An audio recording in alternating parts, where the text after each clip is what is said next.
மௌலானா மௌதூதி ரஹிமகுல்லா அவங்களுடைய தாவா இறையாட்சியை நிறுவுதல் அப்படிங்கிற கண்ணோட்டத்துல முன் வச்சு ஆரம்பிக்கிறாங்க.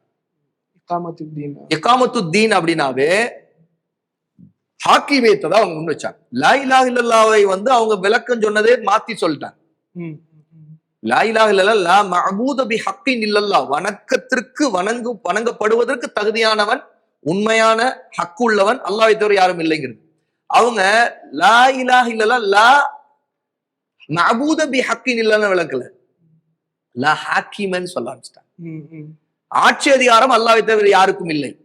அப்போ ஆட்சி அதிகாரம் தான் நோக்கம் அப்படிங்கிறது வாங்கும்போது அப்ப ஹிலாபத்தை கொண்டு வரணும், அப்ப இஸ்லாமிய ஆட்சி கொண்டு வரணும், அதுதான் நோக்கம், அதுக்காக தான் லா இலாஹ இல்லல்லாஹ் சொல்றோங்கிற புரிதலை ஹாக்கிமியத் தௌஹீதுல் ஹாக்கிமன் ஒரு வகைப்பாடு அவங்க சமூகத்துல தனியா உருவாக்குறாங்க. அந்த பரப்புரை என்னாச்சு, பெரிய பாரதூரமான பிரச்சனைகளை உருவாக்குச்சு. அது இன்னைக்கு அவங்களே உணர்ந்துட்டாங்க.